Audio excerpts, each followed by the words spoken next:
today's topic is oops, ठीक है, and in this we will use the Python language, ठीक है। तो फर्स्ट ऑफ ऑल आपको पता होना चाहिए कि what is the meaning of object oriented programming. तो ऑब्जेक्ट ओरिएंटेड प्रोग्रामिंग क्या होती है, जिसमें हम डील करते हैं ऑब्जेक्ट्स को, ठीक है, and how those objects are interact with each other, ठीक है। तो अगर आप ऑब्जेक्ट के टर्म्स में डील कर रहे हैं और वो ऑब्जेक्ट आपस में कैसे इंटरेक्ट करते हैं, so this is known as the object oriented programming. आप इसको इस तरीके से भी समझ सकते हैं कि ऑब्जेक्ट ओरिएंटेड प्रोग्रामिंग वो है जो ऑब्जेक्ट ओरिएंटेड के फीचर्स हैं उनको फॉलो करता है, ठीक है। तो ऑब्जेक्ट ओरिएंटेड प्रोग्रामिंग के क्या क्या फीचर्स हैं, तो अगर आपके कोड में यूज हो रहा है, क्या क्या चीजें यूज हो रही हैं, जैसे यूज हो रहा है इनहेरिटेंस, ठीक है, आपको सारी चीजें पता होंगी, ठीक है, इनहेरिटेंस यूज हो रहा है, पॉलीमॉर्फिज्म यूज हो रहा है, ठीक है, अब्स्ट्रैक्शन यूज हो रहा है, ये सारी आएंगी। तो अभी मैं बस शॉर्ट में लिख रहा हूं, अब्स्ट्रैक्शंस आप यूज कर रहे हैं, ठीक है, इनहेरिटेंस, पॉलीमॉर्फिज्म, अब्स्ट्रैक्शन, इनकैप्सुलेशन, ये सारी चीजें अगर आप यूज कर रहे हैं जो कि होती हैं ऑब्जेक्ट ओरिएंटेड प्रोग्रामिंग के features, so yes we can say that we are dealing with the object oriented programming, जिसमें क्या होगा, एक ऑब्जेक्ट्स होगा and how those objects are interact with each other, हम लोग ये सारी चीजें पढ़ेंगे, ठीक है।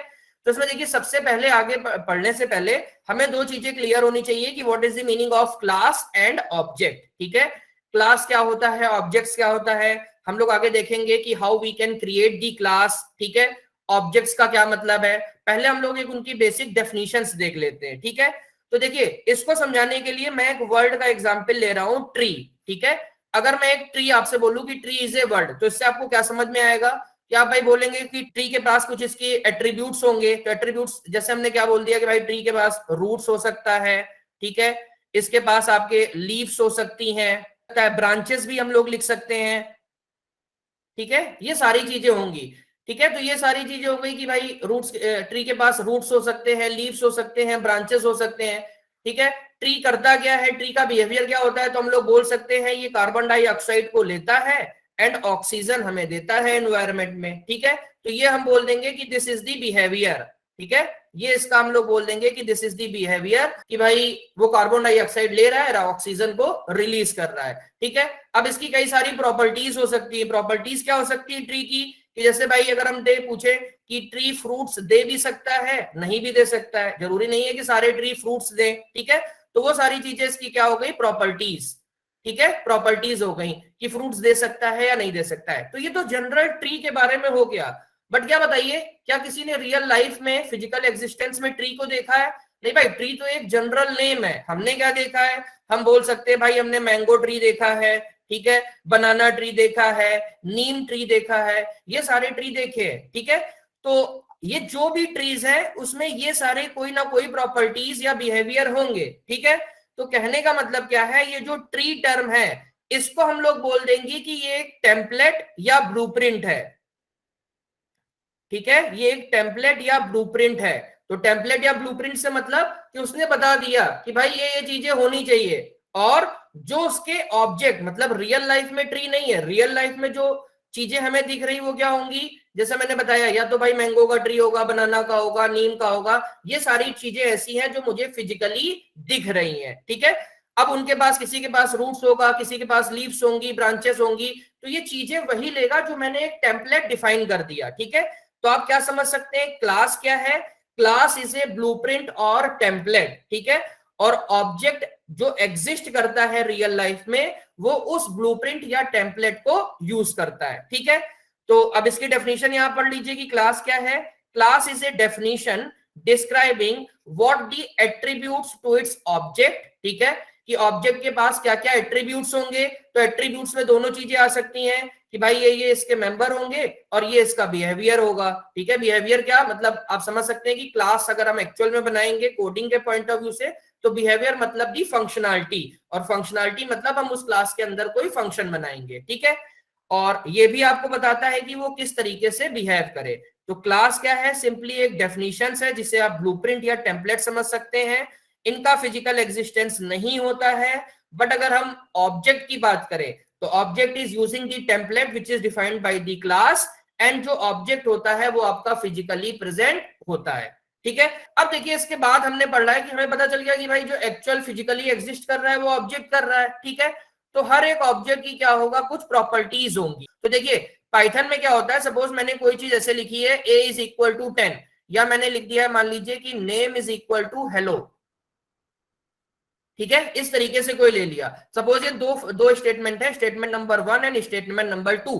तो देखिए स्टेटमेंट नंबर 1 में क्या देखेगा, जो पाइथन का इंटरप्रेटर होगा वो क्या देखेगा, when it will execute this line of code, वो देखेगा कि जो फर्स्ट लाइन है उसमें राइट हैंड साइड की वैल्यू कैसी है, एक इंटीजर है, एक इंटीजर लिटरल्स है, इंटीजर कांस्टेंट है। तो ये क्या करेगा, एक इंटीजर ऑब्जेक्ट क्रिएट कर देगा, ठीक है। ये ऑब्जेक्ट किस टाइप का होगा, आप समझ सकते हैं, इंटीजर ऑब्जेक्ट एक क्रिएट कर देगा, जिसमें की वैल्यू क्या होगी, value will be this particular value जो हमने यहाँ रखी है, हमने क्या इनिशियलाइज करी है, मान लीजिए 10, तो 10 इसके अंदर आ जाएगी। और इस ऑब्जेक्ट को रिफर कौन कर रहा होगा, ये नेम कर रहा होगा जो आपने लेफ्ट हैंड साइड में रखा है। इन द सिमिलर वे अगर मैं सेकंड स्टेटमेंट की बात करूं, तो पाइथन में आपको पता है सिंगल कोट्स या डबल कोट्स से हम लोग स्ट्रिंग को डील करते हैं, we are making a string object. तो ये क्या कर देगा, एक स्ट्रिंग ऑब्जेक्ट बना देगा, ठीक है, स्ट्रिंग ऑब्जेक्ट बना देगा, इसके अंदर कंटेंट क्या रख देगा, हेलो, ठीक है, और इसको कौन रेफर करेगा, नेम, ठीक है। तो देखिए कहने का मतलब क्या है, हमने यहाँ पाइथन के दो स्टेटमेंट्स लिखे हैं, बट पाइथन में क्या होता है, each and everything is the object. आपने जैसे देखा है कि फर्स्ट लाइन में हम लोग क्या कर रहे हैं, we are creating a integer object. अब ये ऑब्जेक्ट क्रिएट कैसे हुआ है, ये ऑब्जेक्ट इसलिए क्रिएट हुआ है क्योंकि गारंटीड है कि there will be some class which will belongs to this particular object. तो उस क्लास का नाम क्या है भाई, वो इंटीजर क्लास हो गई। जो सेकंड वाला है वो कौन सी क्लास हो गई, स्ट्रिंग क्लास हो गई, ठीक है। तो जब whenever we are writing the things like this, जब भी हम कोई स्टेटमेंट लिख रहे हैं तो ये सारी की सारी चीजें क्या है, ऑब्जेक्ट है। तो पाइथन में आपको याद रखना है, हमने कोई स्टेटमेंट लिखा है, कोई फंक्शन बनाया है। फंक्शन कैसे बनाते हैं आपको पता है, तब भी मैं एक बार बता दे रहा हूं। जैसे मैंने लिख दिया है डेफ, तो first of all for making a function हमें कीवर्ड यूज करना है डेफ। एक हमने कोई नेम चूज करना होता है, सपोज नेम इज FUN, ठीक है। पैरामीटर पास करिए ना करिए, it will be your requirement, ठीक है। ये कॉलन हमने लगा दिया, यहां इस फंक्शन से जो भी फंक्शनलिटी करानी है आप लिख सकते हैं, कोई फंक्शनलिटी नहीं करानी है, यू कैन जस्ट राइट दी पास। तो अगर मैंने एक फंक्शन भी डिक्लेयर किया है तो देखिए पाइथन क्या करेगा, एक जो फंक्शन का नाम है वो क्या है, FUN, ठीक है, और ये क्या कर देगा, एक फंक्शन ऑब्जेक्ट बना देगा। एक फंक्शन भी ऑब्जेक्ट होता है, ठीक है, एक ये फंक्शन ऑब्जेक्ट बना देगा। और इस नेम को कौन रिफर करेगा, इस ऑब्जेक्ट को कौन रिफर करेगा, इस ऑब्जेक्ट को रिफर करेगा fun. In the similar way suppose अगर हमने पाइथन में कोई क्लास बनाई है, तो क्लास लिखने का सिंटेक्स क्या है, we will use the keyword class, हम लोग क्लास लिखेंगे। सपोज क्लास का नाम ए है, ए लिख दिया, कॉलन लगा दिया, ठीक है। अब इसके अंदर हम लोग जो भी लिखेंगे so that will comes under the body of this particular class, ठीक है। जो भी इसके अंदर लिखेंगे वो इसकी बॉडी में आ जाएगा, मतलब those things will be the part of this particular class, ठीक है। तो हम लोग इसमें क्या क्या रख सकते हैं, ठीक है, तो हम लोग इसमें कंस्ट्रक्टर रख सकते हैं, ठीक है, वेरिएबल रख सकते हैं, मेथड्स रख सकते हैं। कैसे रखेंगे वो हम लोग आगे देखेंगे। अभी मान लीजिए आपने इसमें कुछ नहीं रखा है तो आपने लिख दिया सिंपली पास, तो मींस क्लास डेफिनेशन है बट अभी वो कोई काम, यूजफुल काम नहीं कर रही। इस केस में भी देखिए क्या होगा, अगर हमने सिर्फ ये पिक्चर बनाई है तो इंटरप्रेटर क्या करेगा, एक क्लास ऑब्जेक्ट बनाएगा, ठीक है। क्लास का भी एक ऑब्जेक्ट होता है, एक क्लास ऑब्जेक्ट बनाएगा और उसको कौन रिफर करेगा, ये नेम, कौन सा नेम, ए। तो कहने का यहां देखिए मतलब क्या है, आपने पाइथन में कोई स्टेटमेंट्स लिखा है, जैसे ये दोनों स्टेटमेंट्स हैं। पाइथन में आपने कोई फंक्शन डिफाइन किया है तो एक फंक्शन ऑब्जेक्ट बनेगा, क्लास डिफाइन किया है, क्लास ऑब्जेक्ट बनेगा। मान लीजिए मैंने कोई प्री डिफाइंड मॉड्यूल को इंपोर्ट किया है, तो प्री डिफाइंड मॉड्यूल को इंपोर्ट करने का मतलब आपको पता है, देखिए जैसे मैंने लिख दिया इंपोर्ट मैथ मॉड्यूल, ठीक है, या कोई और प्री डिफाइंड मॉड्यूल आप यूज करना चाह रहे हैं। जैसे मैथ मॉड्यूल होता है तो हमें स्क्वायर रूट निकालना होता है, तो इसमें यूजफुल फंक्शंस होते हैं, ठीक है। तो अगर हमने कोई मॉड्यूल भी इंपोर्ट किया, सपोज इंपोर्ट मैथ, हमने अपने कोड में पहली लाइन लिख दी है ये वाली जो मैं यहाँ नीचे लिख रहा हूँ, suppose this is the first line we are writing in our code, तो क्या होगा, तो पिक्चर हमारे पास इस तरीके से आ जाएगी, एक मैथ नेम हमारे कोड में आ जाएगा जो कि किसको रिफर करेगा, एक मॉड्यूल ऑब्जेक्ट को रिफर करेगा, मॉड्यूल ऑब्जेक्ट। तो कहने का मतलब ये है, आपने स्टेटमेंट लिखा है, कोई इंपोर्ट स्टेटमेंट्स लिखा है, ठीक है, कोई फंक्शन बनाया है, क्लास बनाया है, ईच एंड एवरीथिंग क्या है पाइथन में, ऑब्जेक्ट है। तो अगर ये ऑब्जेक्ट बना है, ठीक है, तो इन सबके करस्पॉन्डिंग क्लासेस होंगी, एक फंक्शन क्लास होगी, एक मॉड्यूल क्लास होगी, ठीक है, एक क्लास नाम की भी क्लास होगी, जो तभी इसके ऑब्जेक्ट बन पाए। क्यों? क्योंकि हमने भी पढ़ा था कि ऑब्जेक्ट बनने के लिए हमें क्या चाहिए, क्लास चाहिए, ठीक है। क्लास एक ब्लूप्रिंट या टेम्पलेट है जिसकी हेल्प से हम ऑब्जेक्ट बना सकते हैं। तो अगर ये आप लोगों को क्लियर है, क्योंकि सारी ही चीजें पाइथन में एक ऑब्जेक्ट हो गई, तो अब हम लोग क्या पढ़ेंगे, नाउ वी विल लर्न कि ऑब्जेक्ट की कुछ प्रॉपर्टीज होती हैं। ऑब्जेक्ट की क्या होती है, कुछ प्रॉपर्टीज। तो कौन सी प्रॉपर्टीज हम लोग डिस्कस करेंगे, 3 प्रॉपर्टीज, ठीक है। तो वो प्रॉपर्टीज क्या है, हर एक ऑब्जेक्ट के पास एक वैल्यू होगा, आइडेंटिटी होगा और टाइप होगा, ठीक है। Value, identity and type. तो अगर आपने ये वाला पूरा देख लिया है जो अभी मैंने डायग्राम बनाया, तो things will be very easy for you, ठीक है। तो सबसे पहले हम लोग पढ़ेंगे वैल्यू क्या होती है, ठीक है। तो वैल्यू का देखिए सिंपल सा मतलब है कि ऑब्जेक्ट के अंदर जो भी वैल्यू है, ठीक है, what ever the value which is present in side the object, so that is the value of that particular object. तो मींस जैसे मैंने लिखा था a इक्वल टू 10, तो फिगर क्या बन रहा था, एक ऑब्जेक्ट बन रहा था, इंटीजर ऑब्जेक्ट जिसमें की वैल्यू 10 थी, and it is refer by this name a, ठीक है। तो अगर मैं प्रिंट a करूंगा, प्रिंट a करूंगा, ठीक है, तो वो क्या दे देगा, वैल्यू। वैल्यू कौन सी देगा, ये वाली जो ऑब्जेक्ट के अंदर है, ठीक है। तो यही चीज देखिए यहां बताई गई है। यहां देखिए कुछ स्टेटमेंट्स हैं, देखिए स्टेटमेंट नंबर 1 2 3, ये कुछ स्टेटमेंट्स हैं। तो ये 2 स्टेटमेंट्स हैं, एक में मैंने लिखा है person is equal to quick fox, second में लिखा है हाइट इज इक्वल टू 2, और उसके बाद मैंने पर्सन और हाइट को प्रिंट कराया है। तो ऑब्वियस सी बात है, पर्सन की वैल्यू क्या है, पर्सन की वही वैल्यू है तो जो ऑब्जेक्ट के अंदर है। तो पर्सन किसको रिफर कर रहा, एक स्ट्रिंग ऑब्जेक्ट को रिफर कर रहा। तो जब स्ट्रिंग ऑब्जेक्ट को रिफर कर रहा, तो इस स्ट्रिंग ऑब्जेक्ट के अंदर वैल्यू क्या है, क्विक फॉक्स। तो ये लाइन क्या प्रिंट कर देगी, क्विक फॉक्स। ये वाली लाइन क्या प्रिंट कर देगी, जो हाइट के अंदर वैल्यू है, तो हाइट किसको रिफर कर रहा है, एक इंटीजर ऑब्जेक्ट को, उसके अंदर क्या वैल्यू है, 2, ठीक है। और लास्ट वाला, ये वाला आप स्टेटमेंट देखिए, इंपोर्ट मैथ। सपोज ये मैंने पहले ही लिखा है जस्ट ये समझाने के लिए, इंपोर्ट मैथ।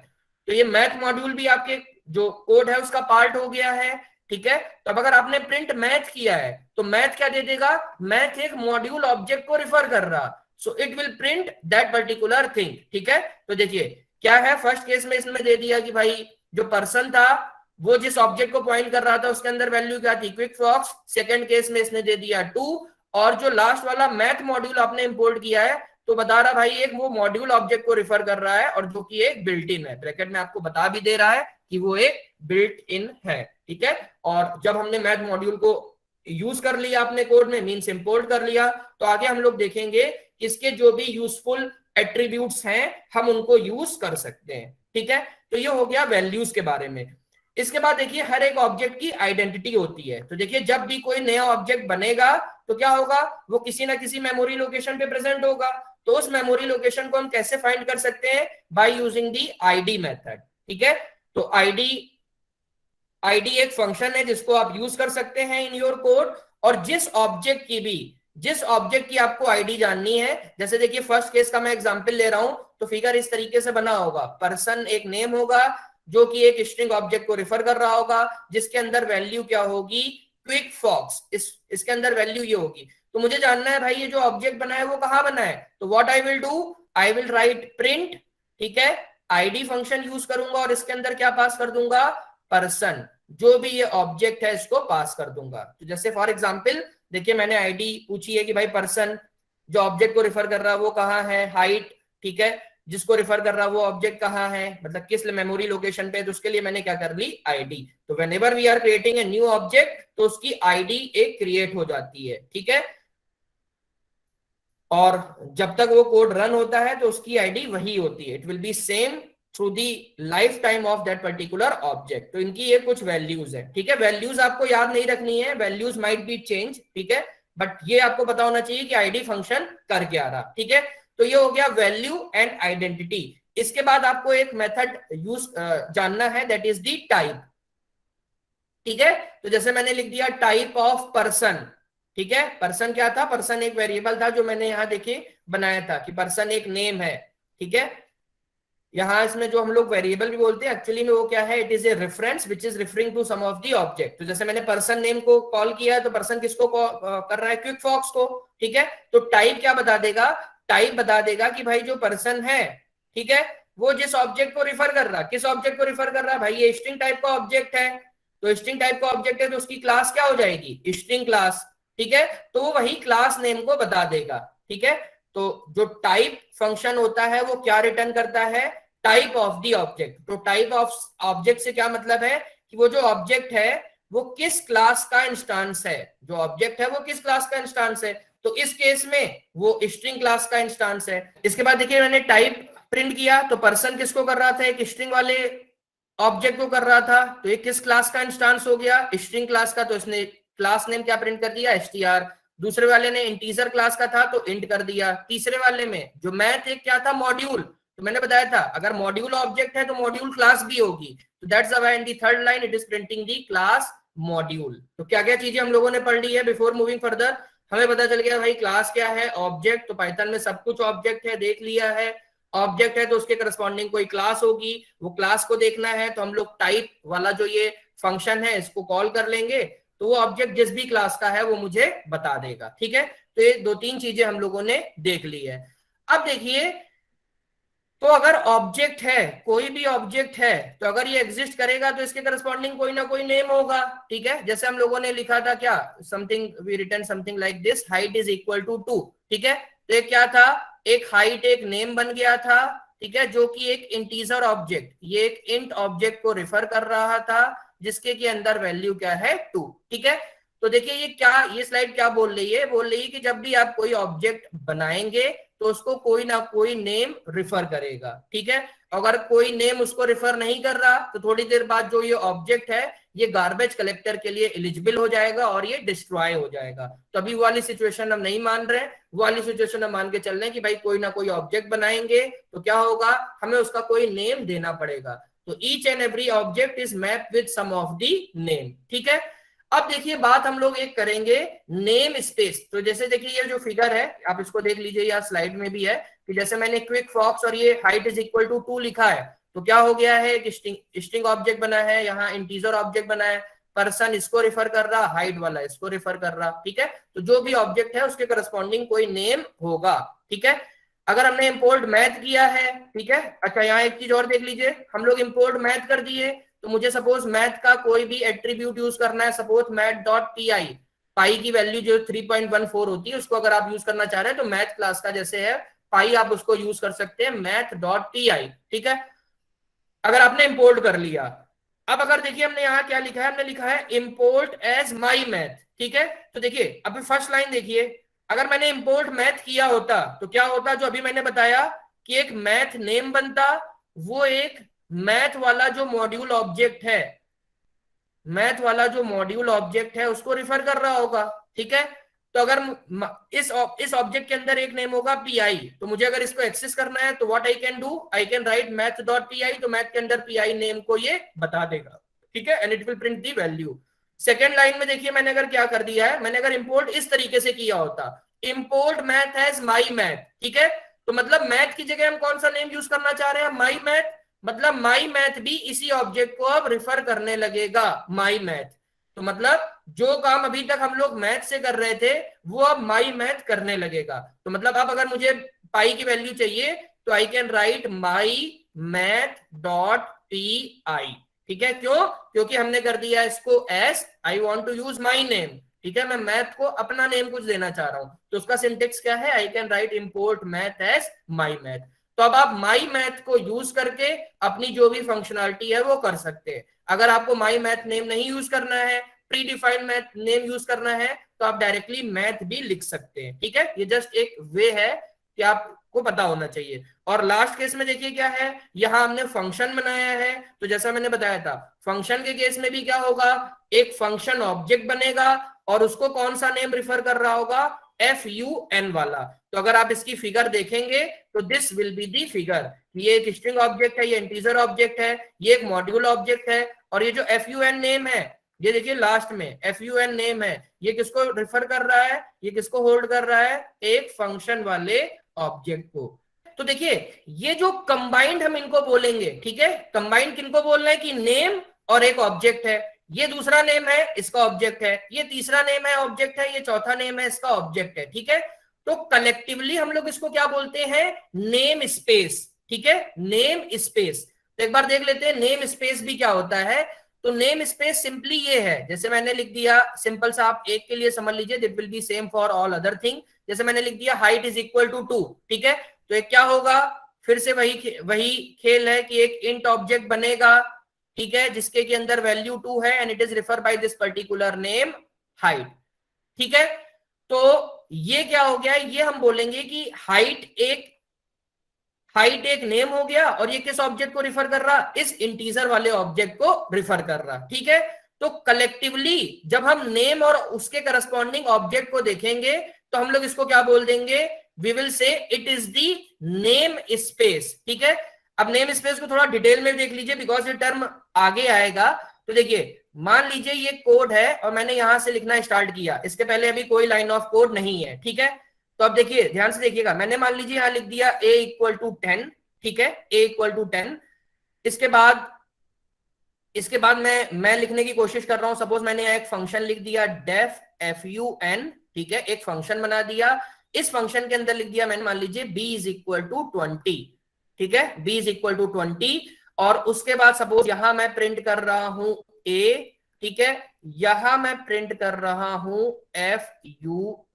fun इज एक फंक्शन कॉलिंग, तो मैंने क्या कर दिया है, यहां मैंने फंक्शन को कॉल कर दिया है, ठीक है। मैं फिर से रिपीट कर रहा हूं, ये अभी जो कोड है यहीं से स्टार्ट है, मतलब इसके ऊपर कोई लाइन ऑफ कोड नहीं है, मैं लाइन नंबरिंग भी कर दे रहा हूं 1 2 3, इसके बाद line number 4 and line number 5, ठीक है। तो देखिए जब मैंने ये कोड लिखा, ठीक है, तो अभी हमारा ये कोड ये टॉप लेवल में प्रेजेंट है, ठीक है। टॉप लेवल मतलब right now this line of code it is the part of your global name space. Name space क्या है भाई, जो भी मैंने बताया था कि ये नेम और उसकी वैल्यू क्या है, इस नेम और उसकी वैल्यू को अगर आप पेयर में कंसीडर करें कि नेम एंड करस्पॉन्डिंग वैल्यू, अगला name corresponding value, name pair की जो वैल्यू है, इसको हम लोग कलेक्टिवली अगर देखें तो हम लोग बोल देंगे ये एक नेम स्पेस है, this is the one name space, ठीक है।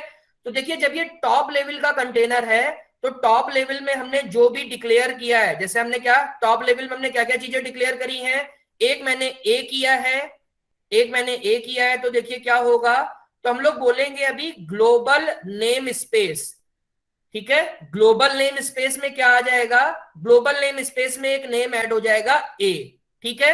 ये किसको रिफर करेगा, ये रिफर करेगा 10 को, ये ध्यान से सुनिएगा।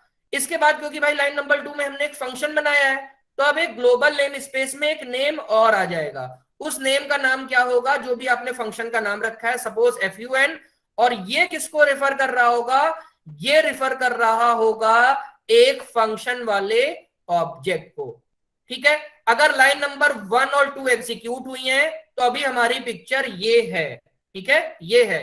अभी इसके अंदर जो लिखा है फंक्शन के अंदर वो एग्जीक्यूट तब तक नहीं होगा जब तक हम इसको कॉल नहीं करेंगे, और हमने इसको कॉल कहां किया है, लाइन नंबर 5 पे। तो अभी जो मुझे पिक्चर दिख रही है वो ये दिख रही है। तो ग्लोबल नेम स्पेस में क्योंकि अभी मैंने कोड लिखना स्टार्ट किया है, तो ग्लोबल नेम स्पेस में अब हम क्या बोलेंगे कि भाई ग्लोबल नेम स्पेस में हमारे पास 2 नेम आ गए, एक तो ए आ गया, एक fun आ गया। अब देखिए जब मैंने प्रिंट किया है, प्रिंट, ठीक है, तो जब आपने प्रिंट किया है तो सबसे पहले, बिकॉज प्रिंट भी देखिए इसी इंडेंटेशन में है, मतलब टॉप लेवल वाले में है, तो देखिएगा क्या भाई ग्लोबल नेम स्पेस में कोई नेम ए है, हाँ भाई ए है, तो इसने क्या कर दिया होगा, ए करके प्रिंट कर दिया होगा, मतलब इस लाइन का आउटपुट क्या आ गया होगा, इस लाइन का आउटपुट आ गया होगा 10, ठीक है। अब अगर देखिए मैंने मान लीजिए यहां किया होता प्रिंट बी, इसको कॉल करने से पहले प्रिंट बी किया होता, तो बताइए क्या होता, मतलब लाइन नंबर 5, मतलब लाइन नंबर 5 अब आप ये मान लीजिए, और लाइन नंबर 6 मैं कॉलिंग को कर देता हूं, मैंने प्रिंट बी किया, तो बताइए अभी क्या करेगा, फंक्शन कॉलिंग से पहले मैंने अगर लिख दिया प्रिंट बी, लाइन नंबर 5 है प्रिंट बी, तो बताइए क्या करेगा। मैंने अभी आपसे बताया था कि मैंने टॉप लेवल में अभी लिखना स्टार्ट किया है, तो मैंने अभी कितने नेम डिफाइन किए हैं, 2, एक ए और एक फन। फन के अंदर नेम एग्जिस्ट करेगा जब फंक्शन कॉल होगा, बट अभी तक तो मैंने फंक्शन को कॉल किया ही नहीं है, तो फंक्शन को कॉल नहीं किया है, तो ये बी देखेगा क्या भाई, बी यहाँ है, नहीं भाई यहाँ तो 2 ही नेम है, एक ए है और एक fun है, तो भाई इसे बी नहीं मिलेगा, तो वो एरर दे देगा कि भाई ये डिफाइन नहीं है इस पर्टिकुलर स्कोप में, तो ये एरर दे देगा, ठीक है। तो अब मान लीजिए, तो लाइन नंबर 5 अगर आप यहां से प्रिंट करेंगे तो ये एरर दे देगा। अब देखिए ध्यान से क्या मैंने किया कि लाइन नंबर 5 पे मैंने फंक्शन कॉलिंग कर दी। फंक्शन कॉलिंग क्या है, fun। तो ये फिर से देखेगा क्या भाई fun नेम स्पेस में है, हाँ भाई fun नेम है, और ये एक फंक्शन ऑब्जेक्ट को रिफर कर रहा। तो अब हमारा जो फंक्शन वाला कोड है वो चलेगा। तो अब देखिए फंक्शन वाले कोड में मैंने एक ही लाइन लिखी है, क्या लिखी है, b इज इक्वल टू 20। तो जो ये फंक्शन का नेम स्पेस है, ये हम बोलेंगे कि जो फंक्शन ऑब्जेक्ट है इसके अंदर एक ये नया नेम स्पेस बना देगा बी वाला। तो देखिए फिगर कैसे बनेगा, अब इसने एक नेम बी बना दिया और ये एक 20 हो गया। तो बी कहां एक्सेसिबल है, बी फंक्शन के नेम स्पेस में एक्सेसिबल है। नेम स्पेस मतलब आप इसका जो बॉक्स है ये समझ लीजिए। हाँ, अगर मैंने प्रिंट बी यहां लिखा होता, प्रिंट बी फंक्शन के अंदर, ठीक है, तो ये देखता भाई फंक्शन के अंदर क्या बी आपने डिफाइन किया है, बी डिफाइन किया है, यहां इसका आंसर 20 प्रिंट कर देता। ठीक है, तो मतलब एक ये नेम स्पेस बना है, ठीक है, फंक्शन वाला, उसके अंदर एक दूसरा नेम स्पेस अब बन गया है, कौन सा, ये वाला।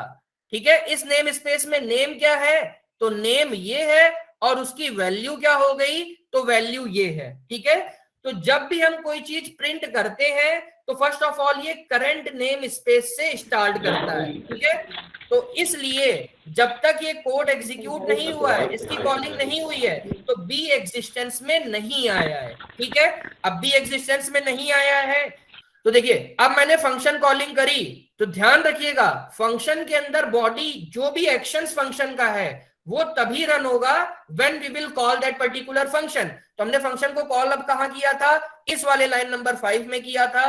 तो इसके अंदर की बॉडी चली है, और बॉडी चली है तो इसने बी एक जो नेम है वो बनाया है और उसकी वैल्यू बना दी। तो देखिए हम लोग क्या बोलेंगे, एक ये नेम स्पेस हो गया जो फंक्शन ऑब्जेक्ट के अंदर है, और ये जो दो नेम स्पेस हो गए, एक ये वाला और एक ये वाला, ये ग्लोबल नेम स्पेस का पार्ट है। तो अगर मैंने प्रिंट यहां लिखा है तो क्या इस नेम स्पेस में बी विजिबल है, नहीं, बी विजिबल नहीं है। तो फंक्शन कॉलिंग के बाद भी अगर आपने प्रिंट बी लिखा तो you will get the error. ठीक है, क्योंकि वो भाई नेस्टेड करके अगर बहुत अंदर होगा तो हम फाइंड नहीं कर पाएंगे। हम ग्लोबल, क्योंकि हमने प्रिंट कहां लिखा है, प्रिंट हमने इस स्पेस में लिखा है, ग्लोबल नेम स्पेस में। तो ग्लोबल नेम स्पेस में तो इसको भाई दो ही नेम मिले, एक ए मिला और एक fun मिला, तो बी के लिए अभी भी ये एरर देगा। अभी मैंने क्या बोला था, मैंने बोला था suppose a is equal to 10 है और एक फंक्शन बना दिया है f1 या कुछ भी बना दिया है और पास लिख दिया। अभी ज्यादा डिटेल में नहीं जा रहे। तो मैंने बोला था कि जो भी आपने स्टार्टिंग में कोड लिखा तो क्या होगा, ग्लोबल नेम स्पेस में एक नेम ए आ जाएगा और एक डेफ आ जाएगा। ठीक है, ये ग्लोबल नेम स्पेस में दो नेम आ गए होंगे। ठीक है, इस तरीके से ये पिक्चर होगी कुछ, ये फंक्शन ऑब्जेक्ट को रिफर करेगा। ठीक है, अब देखिए जब भी आपका कोड रन होता है, ठीक है, जब भी आपका कोड रन होता है तो इंटरप्रेटर, ठीक है, क्या करता है, कुछ जो मॉड्यूल है, कुछ नेम्स हैं, वो आपके कोड में ऑटोमेटिकली ऐड करता है। ठीक है, कुछ चीजें ऑटोमेटिकली ऐड करता है सो दैट जो हमारा कोड है वो एग्जीक्यूट एंड कंपाइल हो पाए। ठीक है, तो जैसे आपको क्या देखना है कि जैसे मान लीजिए हमने प्रिंट लिखा, प्रिंट लिखा भाई, हमने प्रिंट ही ये लिखा था ना, प्रिंट है, तो भाई ये प्रिंट तो मैंने डिफाइन नहीं किया, तो प्रिंट हमारे कोड में कहां से आ गया भाई। Print is not any name which I defined in these line of code. मैंने अपने कोड में ये 2-3 लाइनें लिखी हैं तो उसमें तो प्रिंट है ही नहीं, तो भाई प्रिंट एक्चुअली आया कहां से, तो ये इसलिए आ गया जब भी हम कोई कोड रन करते हैं तो कुछ बिल्ट इन मॉड्यूल ये ऑटोमेटिकली आपके कोड में इंपोर्ट कर देता है। ठीक है, जिससे कि क्या होता है, प्रिंट क्या है, प्रिंट एक बिल्ट इन, ठीक है, बिल्ट इन से मतलब आप समझ लीजिए प्री डिफाइंड फंक्शन है। ठीक है, जिससे हम इसको यूज कर रहे हैं। तो जब भी आपका कोड रन होगा, ठीक है, तो क्या करता है, कुछ जो प्री डिफाइंड मॉड्यूल है, जैसे built in is one of the module, ठीक है, तो बिल्ट इन मॉड्यूल आपके कोड में इंपोर्ट करता है। तो इससे क्या बेनिफिट मिलता है, इससे बेनिफिट ये मिलता है कि जो pre defined built in functions हैं, जैसे प्रिंट हो गया, len हो गया, हम लोग उसे डायरेक्टली यूज कर सकते हैं। एक चीज आपको ये भी याद रखनी है, जब भी आपका कोड रन होता है तो in each and every code एक टॉप लेवल का जो मॉड्यूल है वो हमेशा इंपोर्ट होता है, जिसका की नाम है अंडरस्कोर मेन, ठीक है। ये मेन मॉड्यूल हमेशा आपके कोड में इंपोर्ट होता है, जिससे कि जो भी एग्जीक्यूशन हो वो इसी, you can think like it is the entry point for your execution. तो यहां से आपका एग्जीक्यूशन स्टार्ट होता है। अभी हम लोग आगे देखेंगे भी, हम वेरीफाई करेंगे क्या भाई मेन मॉड्यूल इंपोर्ट हो रहा, जो बिल्ट इन वाला मॉड्यूल है वो इंपोर्ट हो रहा, so that we can use the built in function, ठीक है। तो जो पहले से चीजें आ रही है वो तो ग्लोबल नेम स्पेस का पार्ट होंगी ही, ठीक है। और जो हमने डिफाइन किए हैं, तो हमने यहाँ 2 ही डिफाइन किए थे, तो इसलिए मैं अभी तक आपको ग्लोबल नेम स्पेस में 2 ही चीजें बता रहा था कि एक ए आ जाएगा, ठीक है, और ये जो फंक्शन का जो भी नेम है, फंक्शन का नाम मैंने क्या रखा था, F1, ये आ जाएगा, ठीक है।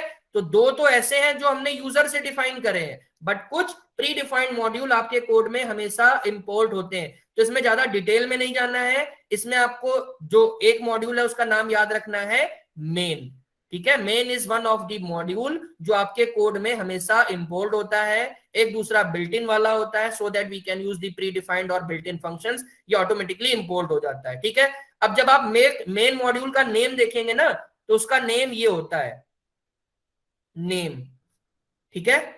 ये नेम है, ये किसका नेम है, ये मेन वाले मॉड्यूल को, मतलब एक ये मेन वाला जो भी मॉड्यूल है इसको रिफर कर रहा होता है और उसका नाम क्या होता है, अंडरस्कोर नेम अंडरस्कोर। मतलब आपने अपने कोड में अगर डायरेक्टली ये लिखा है प्रिंट अंडरस्कोर नेम अंडरस्कोर, तो ये आपको क्या दे देता है, ये जो मेन वाला मॉड्यूल है वो दे देता है। क्यों? क्योंकि नेम अंडरस्कोर नेम अंडरस्कोर ये एक प्री डिफाइंड नेम है जो किसको बिलोंग कर रहा है, मेन वाले मॉड्यूल को बिलोंग कर रहा। तो मैंने अगर अपने कोड में नहीं भी लिखा है कहीं अंडरस्कोर नेम अंडरस्कोर, तो वो प्रिंट करके आपको मेन दे देता। क्यों? क्योंकि जो मेन मॉड्यूल बाय डिफॉल्ट आया है उसका नेम क्या है, उसका नेम है अंडरस्कोर नेम अंडरस्कोर। तो काफी डिटेल में नहीं जाना है, बस ये आपको याद रखना है कि जब भी हम कोई चीज, क्योंकि देखिए हमें यहाँ क्वेश्चन सॉल्व करने हैं, ठीक है, we don't have to do the research. हाँ, बट जो मेन पॉइंट है वो याद रखना है कि जो हमने डिफाइन किए हैं स्टार्टिंग टॉप लेवल पे, that will be the part of the global name space, plus जो ऑटोमेटिकली आ रहे हैं वो हमेशा ग्लोबल नेम स्पेस का पार्ट होते हैं।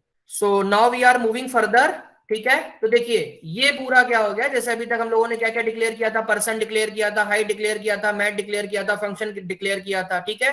तो एक कलेक्टिवली हम इसको क्या बोल रहे हैं, name space. It is one of the name space जो अभी ग्लोबल नेम स्पेस का पार्ट है, ठीक है। और नेम स्पेस नेस्टेड भी हो सकते हैं, ठीक है। तो ये फिगर है कि जैसे मान लीजिए, ये जस्ट समझाने के लिए है, एक्चुअल अभी कोडिंग में ना जाइएगा, कि पर्सन एक क्विक फॉक्स एक स्ट्रिंग ऑब्जेक्ट को रिफर कर रहा, और स्ट्रिंग ऑब्जेक्ट के अंदर ऐसा भी हो सकता है कि एक मैंने नेम 1 बना लिया जो इस वाले ऑब्जेक्ट को रिफर कर रहा, एक नेम 2 बना लिया which is referring to this object, ठीक है।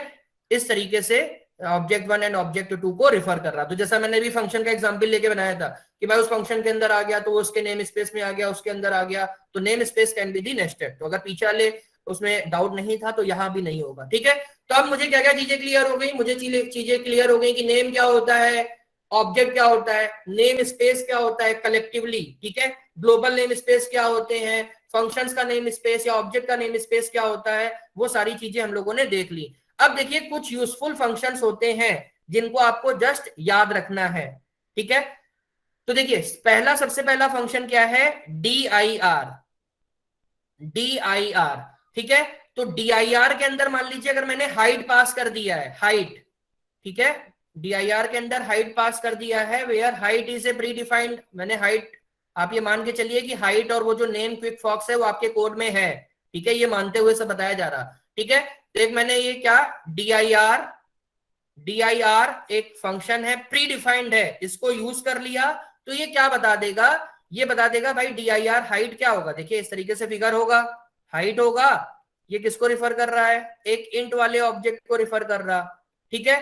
तो इसके अंदर वैल्यू क्या है 2, ठीक है। तो इस नेम स्पेस में जो जो चीजें हैं, अब आप बोलेंगे सर इस नेम स्पेस में तो सिर्फ 2 ही है, नहीं, ये इस नेम स्पेस में, क्योंकि देखिए ये इंट ऑब्जेक्ट, ये जो ऑब्जेक्ट है किस क्लास का है, इंटीजर क्लास का है, तो इंटीजर क्लास में भी, इंटीजर क्लास कहीं होगा वहां उसके नेम स्पेस में जो जो नेम्स होंगे वो सारे बता देंगे। सपोज इंटीजर की पेरेंट क्लास कोई है ऑब्जेक्ट, ठीक है, पाइथन में क्या होता है, object is the parent class for all the classes, ठीक है।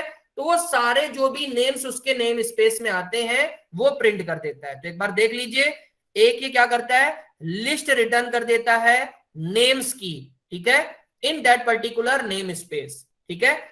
मतलब उस नेम स्पेस में, नेम स्पेस मतलब नेम और उसकी वैल्यू, बट ये वैल्यू को रिटर्न नहीं करता, ये क्या रिटर्न करता है, जो जो नेम्स आएंगे उनको रिटर्न कर देता है, ठीक है। किसके, कि वो ऑब्जेक्ट जैसे इंटीजर क्लास का है तो integer class plus recursively the name space of all it's parent class, तो इंटीजर उसकी पेरेंट क्लास में जो जो भी नेम्स होंगे वो आपको बता देगा, ठीक है। एक DIR का फॉर्म ये भी होता है कि DIR में हमने कोई पैरामीटर पास नहीं किया तो ये क्या बता देगा, ये बता देगा करंट स्कोप में, करंट स्कोप मतलब आप ग्लोबली हैं या किसी फंक्शन के अंदर आप DIR प्रिंट कर रहे हैं तो ये उस पर्टिकुलर स्कोप में आपको बता देगा what are the names which is present in that particular name space, ठीक है। उस ऑब्जेक्ट के नेम स्पेस में कौन कौन से नेम है वो आपको बता देगा। अब देखिए एक चीज आ गई, ग्लोबल्स, ठीक है, ग्लोबल्स, ठीक है। तो ग्लोबल्स के लिए आप वही समझ लीजिए, जैसे मैंने a = 10 लिख दिया है, एक फंक्शन कर दिया है डेफ f1, ठीक है। अब मैं f1 के अंदर कुछ लिख रहा हूं b = 10, ठीक है। तो अगर मैंने यहां प्रिंट कर दिया है ग्लोबल्स, ठीक है, टॉप लेवल में ही मैं ग्लोबल्स को प्रिंट कर रहा हूं, ठीक है। तो ग्लोबल्स में जो बाय डिफॉल्ट आते हैं, ठीक है, बाय डिफॉल्ट जैसे जो जो मॉड्यूल आते हैं उनका की वैल्यू पेयर, क्योंकि ये डिक्शनरी की फॉर्म में प्रेजेंट करता है तो मतलब ये ए दे देगा, ठीक है, क्योंकि ये ग्लोबल स्पेस का पार्ट है, F1 दे देगा, बट अभी बी नहीं देगा because b is not the part of the global name space, ठीक है। तो अगर आपको ग्लोबली देखनी है क्या क्या चीजें हैं आपके कोड में तो आप ग्लोबल्स कॉल कर सकते हैं, आप ग्लोबल्स यहां से भी प्रिंट कर सकते हैं फंक्शन के अंदर से भी, ठीक है। तो ग्लोबल्स हमेशा क्या देगा, जो ग्लोबल लेवल पे चीजें हैं, तो ग्लोबल लेवल पे जो प्री डिफाइंड है वो तो आती हैं और हमने अपने कोड में क्या लिखा है, एक ए लिखा है और एक F1 लिखा है, तो ये दोनों का जो भी की और करस्पॉन्डिंग वैल्यू है वो दे देता है, ठीक है। ये हो जाता है ग्लोबल, ग्लोबल मतलब जो ग्लोबल नेम स्पेस में चीजें हैं वो आपको दे देगा, आप कहीं से भी कॉल करिए, ठीक है। दूसरा एक इसका अपोजिट समझ लीजिए या दूसरा मेथड है लोकल, ठीक है। अगर मैंने मान लीजिए लोकल यहां लिखा तो लोकल हमेशा क्या देता है, करंट स्कोप की वैल्यू दे देता है, ठीक है, जिस नेम स्पेस में वो बिलोंग कर रहा। तो अगर मैंने ग्लोबल और लोकल्स को टॉप लेवल में ही लिख दिया तो भाई टॉप लेवल में लिखा है तो भाई अभी ये ग्लोबली ही बिलोंग कर रहा तो इनका आंसर सेम आ जाएगा। अब देखिए मान लीजिए हो गया कि जो लोकल्स वाला है उसको आपने फंक्शन के अंदर प्रिंट कराने की कोशिश की है, तो अब फंक्शन के अंदर का नेम स्पेस में क्या हमने रखा है, बी, तो ये सिर्फ बी वाली वैल्यू को प्रिंट करे, तो फंक्शन के अंदर क्या करेगा, it will print the value of b only. तो ये डिफरेंस हो जाता है लोकल और ग्लोबल्स में।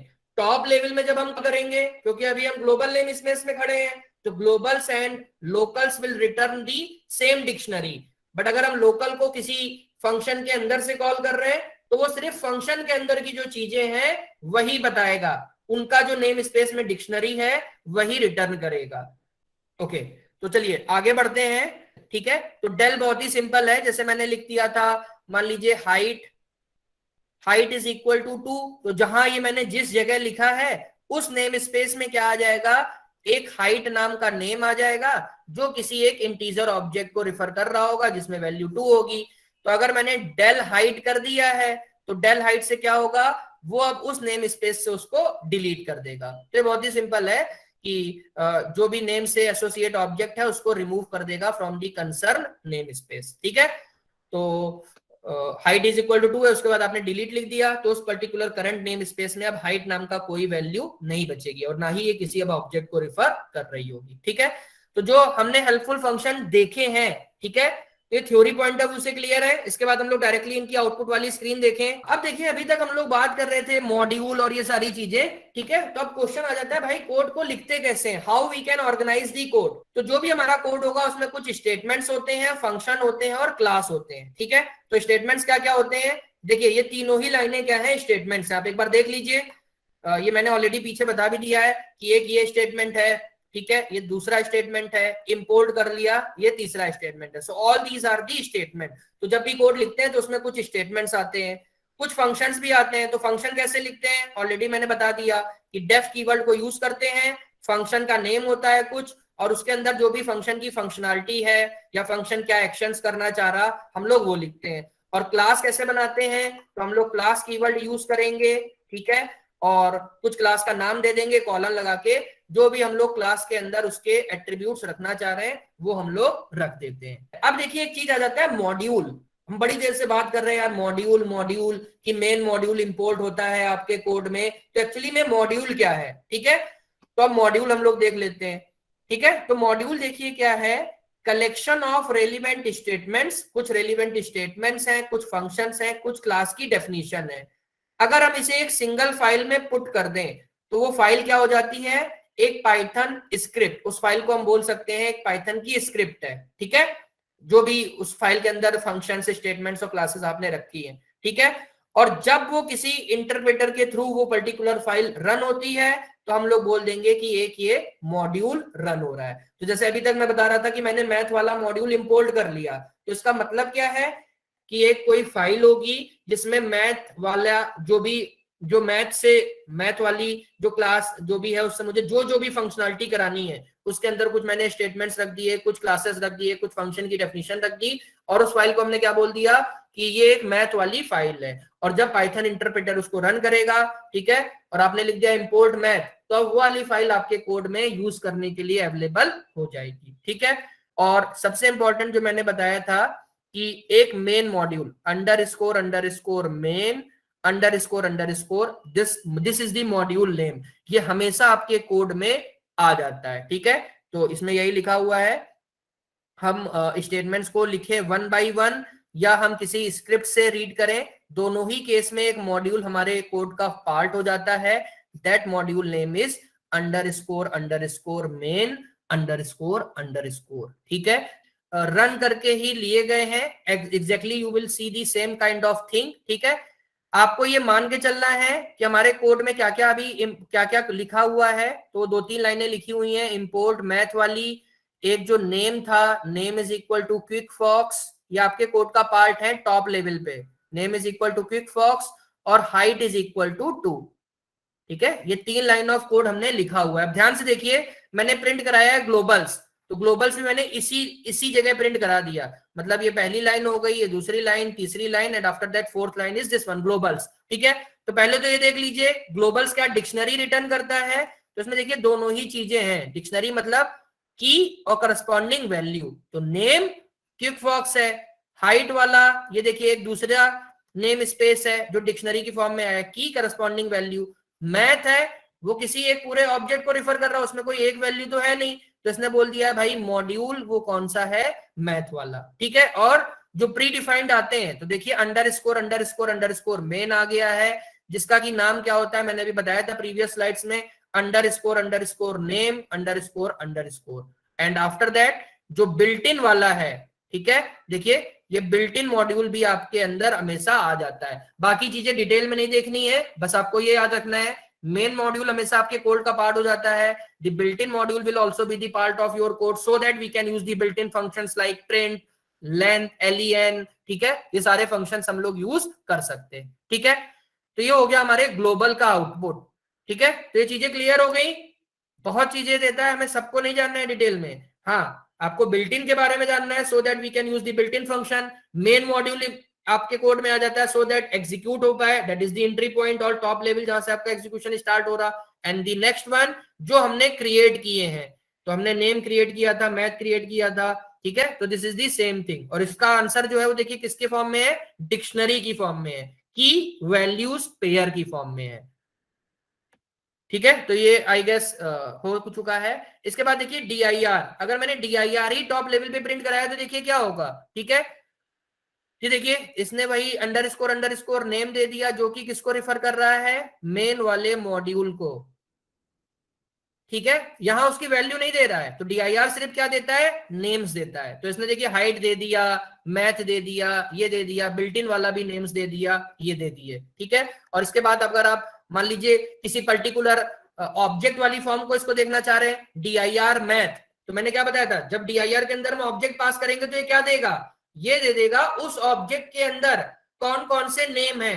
तो वो भाई मैथ के अंदर जो भी नेम होंगे वो दे देगा। तो चलिए चक देख लेते हैं, ये बहुत ही छोटा लिखा है डॉट डॉट डॉट, काफी सारा इसका आउटपुट आ रहा था, बट आप देख सकते हैं इसके अंदर मैथ वाले के अंदर PI देगा, साइन, कोसाइन, ठीक है, SQRT, ये सारी चीजें यहाँ आपके इसी कोड का ही पार्ट होंगी, तो उनके सिर्फ नेम्स दे रहा है, ठीक है।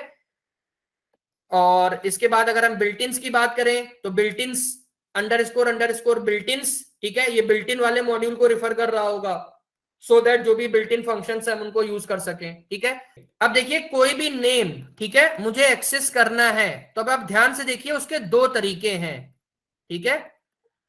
क्या तरीके हैं? तो जैसे जो वो 3 लाइन ऑफ कोड लिखा था, तो उसमें मैंने मान लीजिए एक कर दिया प्रिंट हाइट, ठीक है, और एक को मैं प्रिंट इस तरीके से मान लीजिए करा रहा हूं, मैथ वाला मॉड्यूल इंपोर्ट है तो मैथ डॉट पी आई, ठीक है। तो देखिए स्लाइड में क्या बताने का प्रयास किया गया है कि जब हम किसी नेम स्पेस में कोई नेम को एक्सेस करते हैं तो उसके दो तरीके हैं। दो तरीके क्या है? या तो भाई मैंने डायरेक्टली कॉल कर लिया है, या हमने ये डॉट ऑपरेटर का यूज करके कॉल किया है, ठीक है। तो यही ये बोल रहा है कि हम एक जो नेम है किसी नेम स्पेस में एक्सेस कर सकते हैं विद और विदाउट ए डॉट ऑपरेटर। उसे मैंने एग्जांपल आपको दे दी है, जैसे मैं हाइट को डायरेक्टली कॉल कर रहा था, बट जो ये पीआई वाला था, सपोज मैथ मॉड्यूल इंपोर्ट है और मुझे पीआई पाई की वैल्यू प्रिंट करानी है जो कि 3.14 होती है, तो मुझे लिखना पड़ेगा मैथ डॉट पीआई, तो यहां मैंने डॉट लिखा है, ठीक है। तो ये दो तरीके हैं जिससे हम किसी नेम को एक्सेस करते हैं, ठीक है। तो दोनों के एक्सेसिंग क्राइटेरिया में कुछ डिफरेंस होता है, ठीक है। तो इसलिए हम इनको दो अलग अलग उनसे पढ़ेंगे, ठीक है, कि जब हम किसी मेंबर को डॉट के थ्रू एक्सेस करना चाह रहे हैं और डायरेक्टली एक्सेस करना चाह रहे हैं, तो इसमें लुकअप ऑर्डर या एक्सेसिंग का ऑर्डर क्या होता है, ठीक है। तो ये DIR मैथ ये सेम ही आउटपुट है, ठीक है, जस्ट आपको बताने के लिए, ये सेम नेम स्पेस वाली पिक्चर है। हाँ, अब यहां आ जाइए, ठीक है। तो अब हम जरा उनकी बात कर लें कि जिनको हम डॉट के थ्रू एक्सेस कर रहे हैं, ठीक है। तो मान लीजिए जैसे मैंने इंपोर्ट मैथ लिखा, ठीक है, अपनी इंपोर्ट मैथ लिख दिया अपने प्रोग्राम में, सिर्फ एक लाइन ऑफ कोड है, और उसके बाद हम ये सारी चीजें कर रहे हैं, लाइन नंबर 2, लाइन नंबर 3, 4, 5। तो देखिए अब क्या होगा, जैसे ही मैंने लिखा इंपोर्ट मैथ, तो आपको पता है भाई अब क्या होगा कि जो ग्लोबल नेम स्पेस है उसमें एक नेम मैथ आ जाएगा, और वो एक जो मैथ वाला मॉड्यूल ऑब्जेक्ट है, because math is a module, तो मैथ वाला जो भी मॉड्यूल ऑब्जेक्ट है उसको रिफर कर रहा होगा। इस ऑब्जेक्ट के अंदर मतलब इसके नेम स्पेस में क्या क्या चीजें होंगी, तो अभी हमने देखा भाई जो भी यूजफुल फंक्शन है, साइन, कॉस, ठीक है, पीआई, ये सब होगा, ठीक है। अब पाई है, तो पाई की वैल्यू जैसे 3.14 होती है, तो एक ये फ्लोट ऑब्जेक्ट को रिफर कर रहा होगा। साइन, भाई साइन मतलब कोई आपने फंक्शनैलिटी लिखी है, तो मतलब एक ये फंक्शन ऑब्जेक्ट होगा, ठीक है, जो कि उस वैल्यू का साइन फॉर्म रिटर्न कर रहा होगा, तो मतलब ये किसी फंक्शन ऑब्जेक्ट को रिफर कर रहा होगा। सिंपली कॉस वाला भी इसी तरीके कर रहा होगा, ठीक है, तो मतलब ये सारी चीजें कर रहा होगा। तो जैसे देखिए हम मैथ डॉट कॉस, तो मैथ डॉट कॉस का मतलब है कि हम मैथ के अंदर गए, क्या मुझे कॉस नेम मिला? यस मिला। और कॉस नेम काम क्या कर रहा है? तो वो किसी एक कॉस वाले फंक्शन, एक फंक्शन ऑब्जेक्ट होगा, उसको रिफर कर रहा होगा, और फंक्शन के अंदर जो भी कोड लिखा होगा उससे हमें क्या दे देगा? कॉस वाली वैल्यू। बट अभी हमने देखिए क्या लिखा है, हमने सिर्फ टाइप लिखा है, टाइप मैथ डॉट कॉस। तो मैथ डॉट कॉस किसको रिफर कर रहा होगा? एक फंक्शन वाले ऑब्जेक्ट को रिफर कर रहा होगा। अब सपोज मैंने कॉस में कोई वैल्यू पास कर दी, math dot cos, and suppose I am passing 25, तो 25 मतलब कि भाई ये जो फंक्शन होगा वो जो भी पैरामीटर ले रहा होगा और उसके करस्पॉन्डिंग जो भी कोसाइन वाली वैल्यू है वो रिटर्न कर रहा होगा। मैथ डॉट पी आई, क्या मुझे मैथ के अंदर पीआई मिल गया? हाँ भाई मुझे पता है भाई पाई भी इसी के अंदर होता है। अब पाई किसको रिफर कर रहा है? फ्लोट ऑब्जेक्ट को। तो अगर मैंने टाइप यहाँ प्रिंट किया तो क्या प्रिंट कर देगा कि ये फ्लोट क्लास का है, और मैथ डॉट पाई की जब हम वैल्यू प्रिंट कराएंगे तो ये 3.14 दे देगा।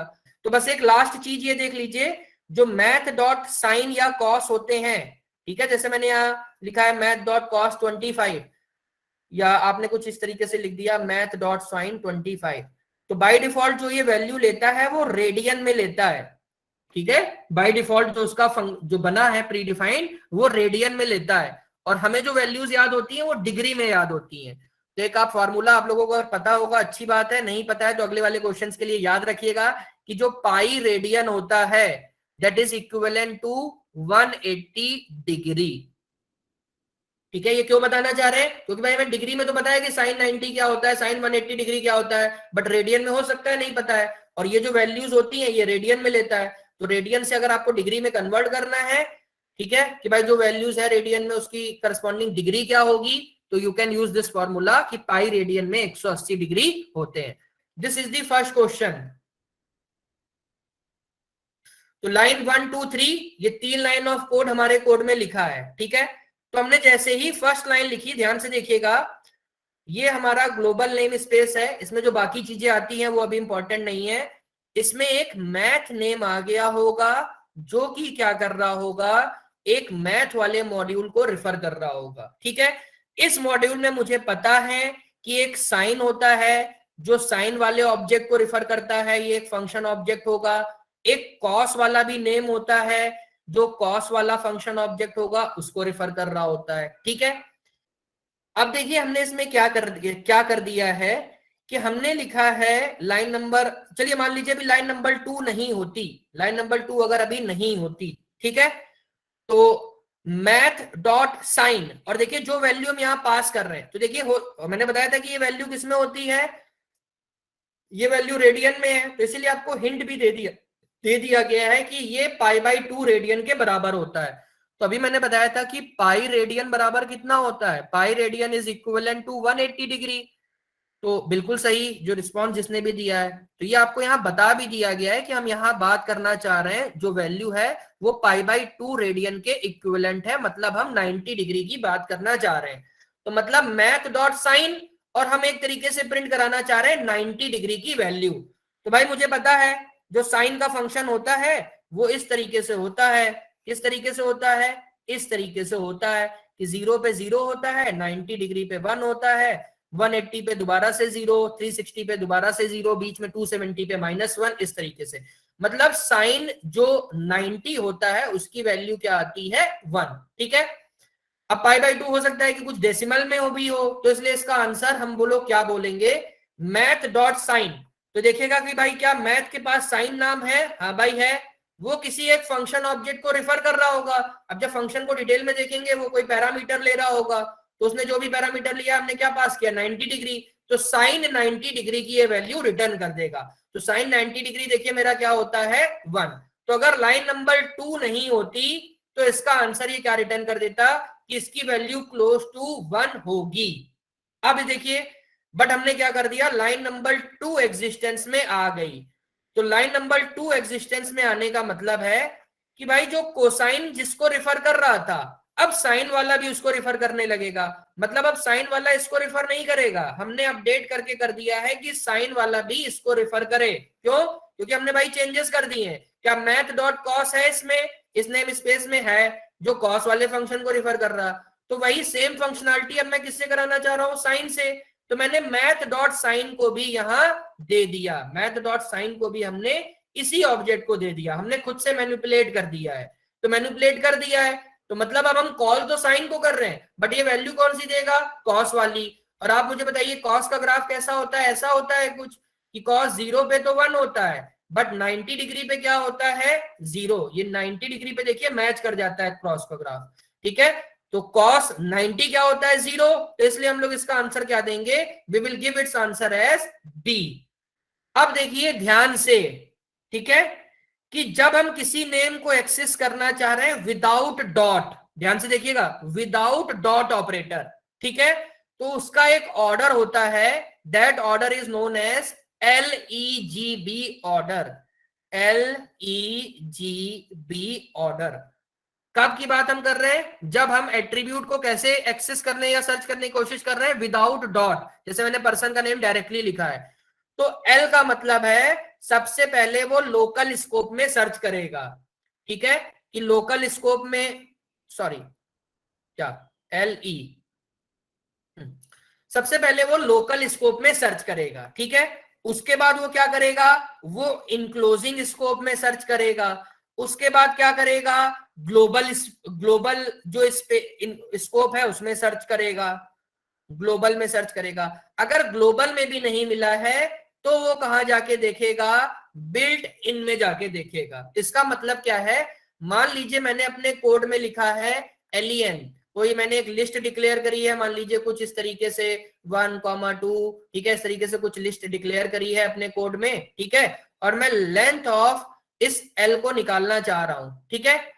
तो LEN ये देखेगा भाई क्या, ये जो LEN है, ठीक है, ये बिल्ट इन तो है, बिल्ट इन है हमें पता है, बट एक्चुअली में वो देखेगा क्या, सबसे पहले वो देखेगा कि भाई LEN आपने अपने कोड में तो नहीं लिखा, मतलब ये करंट स्कोप या लोकल स्कोप में देखेगा। उसके बाद हो सकता है कि ये कोड किसी फंक्शन के अंदर है, ठीक है, तो अगर अपने लोकल स्कोप में नहीं मिला तो ये इनक्लोजिंग वाले में देखेगा, इनक्लोजिंग में नहीं मिला तो ग्लोबल देखेगा, ग्लोबल में नहीं मिला तो बिल्ट इन में देखेगा। फॉर एग्जाम्पल इसको समझाने के लिए मैं एक छोटा सा कोड लिख दे रहा हूं। सपोज मैंने लिख दिया a इक्वल टू 10, एक मैंने डेफ फंक्शन बना दिया है सपोज f, ठीक है, मैं यहां कर रहा हूं प्रिंट a, ठीक है, प्रिंट a, और इसके बाद this is the line number 1 2 3 4, तो मैं यहां कर रहा हूं प्रिंट a, और इसके बाद लाइन नंबर 5 में मैं फंक्शन को कॉल कर ले रहा हूं। तो देखिए जब मैंने ये लाइन लिखी होगी तो क्या हुआ होगा, एक ग्लोबल नेम स्पेस में एक a बना होगा जो रिफर कर रहा है 10 को, एक फंक्शन का नाम f आ गया होगा जो कि एक फंक्शन वाले ऑब्जेक्ट को रिफर कर रहा। अभी तक ये पिक्चर हुई है, फंक्शन के अंदर जो लिखा है वो काम तब करेगा जब हम उसको कॉल करेंगे। तो डायरेक्टली हम कहा जाएंगे लाइन नंबर 4 में, तो लाइन नंबर 4 में देखेगा कि क्या भाई लोकल स्कोप में इस समय जो लोकल स्कोप है that is same as the enclosing scope, that is same as the global scope, because मैंने टॉप लेवल पे ही प्रिंट स्टेटमेंट लिखा है। तो ध्यान रखिए इस समय लोकल, इनक्लोजिंग और ग्लोबल तीनों ही सेम हो गए, ठीक है। तो क्या मुझे देखिए जो करंट स्कोप है लोकल स्कोप, तो वो देखेगा भाई प्रिंट ए, तो अभी आप जिस नेम स्पेस में हैं, हम अभी कहाँ हैं, ग्लोबल नेम स्पेस में हैं, ठीक है, उसको आप लोकल भी बोल सकते हैं क्योंकि लोकल अभी इनक्लोजिंग है और अभी ग्लोबल है, तीनों सेम है। तो क्या उसमें ए मिला, हाँ भाई ये नेम मिल गया, तो नहीं आगे नहीं जाएगा, डायरेक्टली ये प्रिंट कर देगा ए की वैल्यू क्या है 10। अब ध्यान से देखिएगा ये वाला जब मैंने लाइन नंबर 5 से कॉल किया है फंक्शन एफ में, तो क्या है, अब इसके अंदर वाली लाइन ऑफ कोड एग्जीक्यूट होगा और इसके लाइन के जो अंदर वाला कोड है वो मैंने लिखा है प्रिंट ए। तो ये देखेगा क्या भाई इस डब्बे के अंदर ए है, तो भाई डब्बे के अंदर तो मुझे ए नहीं मिला, मतलब फंक्शन एफ के नेम स्पेस में ए नहीं मिला, तो हम इसको बोलेंगे कि लोकल स्कोप में तो नहीं मिला। तो अब लोकल में नहीं मिला तो देखिएगा भाई फंक्शन एफ किसके अंदर था, ये तो भाई ग्लोबल के अंदर था, तो मतलब अब ये देखेगा कि इनक्लोजिंग स्कोप, और इस समय जो इसका इनक्लोजिंग स्कोप होगा आप उसे ग्लोबल स्कोप भी समझ सकते हैं। क्यों, क्योंकि हमने एक ही लेवल की नेस्टिंग करी है, तो मतलब ये इसके इनक्लोजिंग स्कोप में चला जाएगा, देखेगा क्या ए है, हाँ भाई ए मिल गया, तो ए मिल गया तो यहां भी इसका रिजल्ट है क्या प्रिंट कर देगा 10। बट यहां ये प्रिंट किस लिए कर रहा है, क्योंकि उसे लोकल में ही मिल गया है, इस समय local is equivalent to enclosing, it is equivalent to global, but यहां किस वजह से प्रिंट कर रहा है, लोकल में नहीं मिला, तो नहीं मिला तो आगे गया, ये तब तक जाता जाएगा जब उसे नहीं मिला, ठीक है। मान लीजिए मैंने यहां लिखा होता प्रिंट एक्स, ध्यान से देखिए मैंने यहां लिखा होता प्रिंट एक्स, तो एक्स क्या लोकल स्कोप में है, फंक्शन की डेफिनेशन जो फंक्शन वाला बॉक्स है उसमें है, ठीक है। अब देखिए ध्यान से मैंने मान लीजिए यहां किया होता प्रिंट एक्स, ध्यान से देखिए, तो देखेगा क्या फंक्शन एफ वाला जो नेम स्पेस है, फंक्शन एफ वाला जो नेम स्पेस है क्या इसमें एक्स नेम है, देखिए इसमें एक्स नेम है, एक्स नेम नहीं मिला, तो अभी इसके बाहर इनक्लोजिंग स्कोप में जाके देखेगा, बट इस समय जो इनक्लोजिंग स्कोप है वो ग्लोबल भी है, तो देखिए यहां तो इसे ए मिला, एफ मिला, एक्स फिल नहीं मिला, तो ये क्या करेगा बिल्ट इन में जाएगा, और बिल्ट इन में मुझे पता है भाई एक्स नाम से कोई चीज एग्जिस्ट नहीं करती, तो अगर कहीं नहीं मिलेगा तो वो क्या कर देगा, that will give you the name error, ठीक है। तो this is the meaning of LEGB rule. सबसे पहले लोकल स्कोप में देखेगा, अगर वो किसी के अंदर है तो इंक्लोजिंग स्कोप में उसके बाद देखेगा, then it will go to the global scope and then it will go to the global के बाद इसमें किसमें चला जाएगा, बिल्ट इन में। तो चलिए क्वेश्चन सॉल्व करने की कोशिश करिए। सिर्फ 3 लाइन ऑफ कोड लिखा है 1 2 3, तो इसमें हमने क्या कर दिया है, टाइप कर दिया प्रिंट को। तो भाई हमने जब भी बताया कि जब भी हम लोग इस तरीके से विदाउट डॉट कोई नेम को ढूंढने का प्रयास करते हैं तो कौन सा रूल लगता है, LEGB। तो क्या इससे पहले मैंने कोई प्रिंट नाम का कोई वेरिएबल या कोई लाइन लिखी है, नहीं लिखी है, तो हम बोलेंगे कि भाई लोकल नहीं मिला, और ये टॉप लेवल का है तो इनक्लोजिंग और ग्लोबल भी सेम हो गया, तो भाई मुझे प्रिंट नहीं मिला, बट मुझे पता है बिल्ट इन में एक प्रिंट नेम होगा जो कि प्रिंट वाला जो भी फंक्शंस करता है उस वाले फंक्शंस को, जो बिल्ट इन फंक्शंस है उसको रिफर कर रहा होगा। तो उसे लोकल भी नहीं मिला, इनक्लोजिंग भी नहीं मिला, ग्लोबल भी नहीं मिला, ऑल्दो ये टॉप लेवल में ही लिखा है तो लोकल, इनक्लोजिंग, ग्लोबल सब एक ही है, यहां नहीं मिला तो ये बिल्ट इन में चला जाएगा। तो बिल्ट इन में चला जाएगा और प्रिंट एक फंक्शनलिटी है by which we can display the output on the screen, ठीक है। तो ये क्या बोल देगा, ये बोल देगा कि भाई वो एक किसी फंक्शन वाले फंक्शन ऑब्जेक्ट को रिफर कर रहा है। तो टाइप क्या बता देता, उसकी क्लास बता देता। तो अब ऑप्शन को देख के पता चल गया भाई ये कुछ बिल्ट इन वाला फंक्शंस होगा। तो बिल्ट इन वाला फंक्शंस ए में लिखा है, बी में लिखा है, सी में लिखा है, तो भाई डी तो नहीं होगा, ठीक है, क्योंकि मैंने प्रिंट एक्सप्लिसिटली तो कुछ अभी लिखा है, डिफाइन किया नहीं, तो बिल्ट इन वाले में जाएगा और मुझे पता है print is a pre defined function. तो ये टाइप कहां से सर्च करके आया है, by using the built in, ठीक है, वो लास्ट में गया है और बिल्ट इन वाले मॉड्यूल से सर्च करके उसने दिया है। अब देखिए हमने कर दिया प्रिंट इज इक्वल टू 23।